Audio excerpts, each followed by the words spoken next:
Hello once again a very good morning all of you.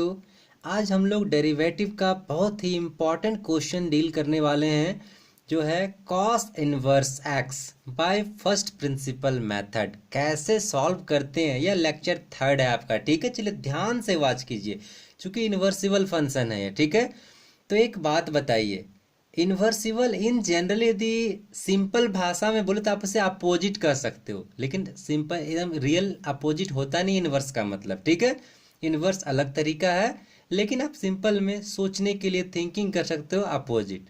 तो चलिए मैं क्यों अपोजिट बोल रहा हूँ उसका लॉजिक आपको बताता हूँ। पहले इसमें लेट करता हूँ, जो भी हमारा होता था क्वेश्चन में उसे लेट करता था y इक्वल टू दिस या एफ एक्स इक्वल टू। हम यहाँ एफ एक्स ना लेके y सिर्फ लेट कर रहे हैं। ठीक है, चलिए let y equal to cos inverse x. अच्छा, अब एक बात बताइए, थोड़ा सा बैक आते हैं पिछले फार्मूला में, जो हमारा फार्मूला हुआ करता था जो आप पहले पढ़े हो फर्स्ट प्रिंसिपल का। ठीक, क्या फार्मूला पढ़ते थे? जब y equal to f x कोई फंक्शन मिलता था, जैसे लास्ट क्लास वाला ये डिस्कस कर रहा हूँ। ठीक है, f x equal to cos x. ठीक है, तब क्या करते थे, d y by d x आप फाइंड करते थे। ठीक है, और फार्मूला था x plus h minus f x by h. यहाँ ध्यान से देखिए, यहाँ इस x के पास ये cos जो फंक्शन उसका x वेरिएबल था, इसलिए यहाँ x था यहाँ पे। ठीक है, लेकिन अब इस क्वेश्चंस में आइए आप ध्यान से, इन्वर्स वाला इन्वर्स थोड़ा सा प्रॉब्लम करेगा आपको सॉल्व करने में। आप क्या कीजिए, इस cos को दूसरे साइड ले जाओगे तो यहाँ cos y equal to x मिलेगा ना।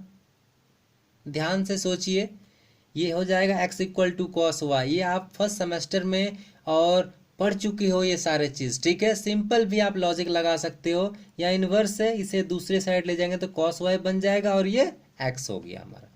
यहाँ तक यदि हम समझ रहे हैं तो उसके बाद वाली बात, इसी को लाइन को बस मैंने उल्टा पुल्टा करके लिख लिया, x equal to cos y. अब इधर ध्यान नहीं देना है, x equal to cos y. ठीक है, अब थोड़ा यहाँ आओ, कॉस वाई, कॉस हमारा फंक्शन है ना, अभी मैंने कहा था ये कॉस क्या है, फंक्शन है हमारा, और उसका वेरिएबल एक्स है, तो इस अनुसार हम लोग एफ एक्स लेते हैं। ठीक है, यहाँ देखिए तो कॉस फंक्शन है और उसका वेरिएबल क्या है, वाई, तो मैंने क्या लेट किया यहाँ पे, एफ वाई। जी हाँ, बिल्कुल एफ वाई लेट किया। ठीक है, अब आगे बढ़ते हैं।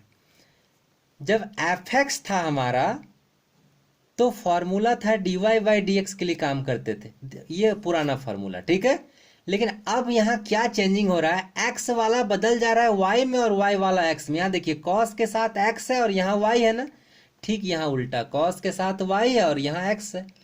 कहने का मतलब जस्ट डिट्टो, एक्स के जगह पर वाई रख दीजिए और वाई के जगह पर एक्स रख दीजिए, आपका काम हो जाएगा। तो ये पुराना फार्मूला ये था हमारा। अब हम चाह रहे हैं नया फार्मूला बनाने के लिए, तो मैं यहाँ लिख रहा हूँ बाय फार्मूला। तो बाय फार्मूला क्या लिखेंगे हम लोग, तो बाय फार्मूला हमारा होगा यहाँ से d y by d x limit H.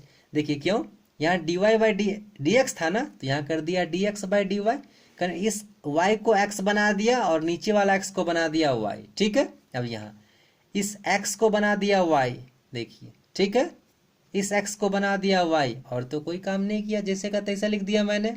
समझ पाए बात आप? अच्छा, अब देखिए आपको y प्लस एच की जरूरत है ना, एफ वाई तो आप ये माने हुए हो, तो y प्लस एच क्या करो, फिर यहाँ का f क्या है, फंक्शन है, और यहाँ फंक्शन क्या है, कॉस।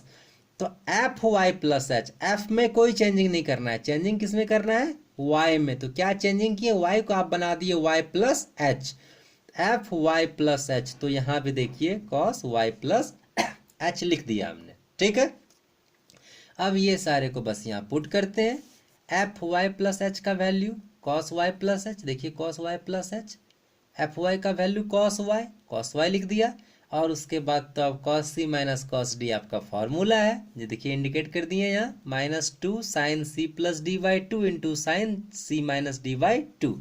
जस्ट पुट कर रहे हैं, limit H tending to zero, minus two sine C ये वाला पार्ट और ये डी ए वाला पार्ट बाई टू, और साइन सी फिर से ये, और D A minus D Y C minus D Y two.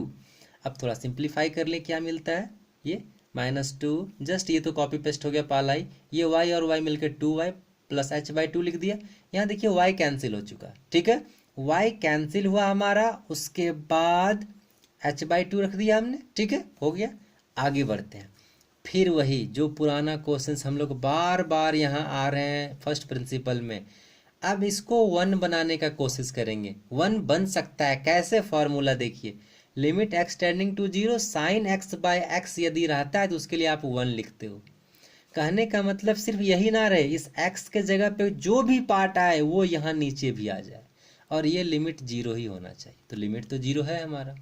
अब h/2 यदि आप नीचे यहाँ बना दिए किसी तरह से भी तो ये वैल्यू 1 हो जाएगा। और मैथमेटिक्स में हमारे पास बिल्कुल फ्रीडम होता है कि हम लोग अपने मन से कुछ भी प्लस माइनस मल्टीप्लाई डिवाइड कर सकते हैं, जिससे कि हमारा दिए गए एक्सप्रेशन में कोई चेंजिंग ना हो। ठीक है, चलिए कोशिश करते हैं बनाने की। ये तो एज इट इज लिख दिया मैंने जैसा का तैसा। ठीक है, अब h/2 मैं चाह रहा हूँ इस h को h/2 बदल दूँ, तो डिवाइड कर दिया। अब डिवाइड जब आप कर चुके हो तो आपको उसे मल्टीप्लाई कर दो ताकि वो बैलेंस हो जाएगा, तो मल्टीप्लाई भी कर दिया, ये 2 2 कैंसिल।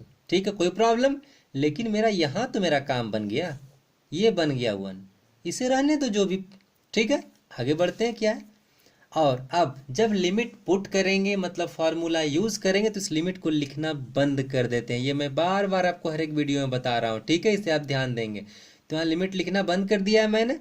अब लिमिट h का वैल्यू 0 यहाँ पुट किया तो क्या बचा, 2y/2, 2 2 कैंसिल, सीधे y, तो -2 साइन y। ठीक है, अच्छा। और इधर ये पार्ट 1 बन चुका और यहाँ 1/2 हो गया। अब ये 2 से 2 भी कैंसिल, सीधे माइनस, अच्छा ये हाँ -y साइन y। तो आपका सॉल्यूशन क्या बन गया, -sin y। अभी ठहरिए, अभी पूरा सॉल्यूशन नहीं बना है हमारा। क्यों, -sin y तो मिल चुका।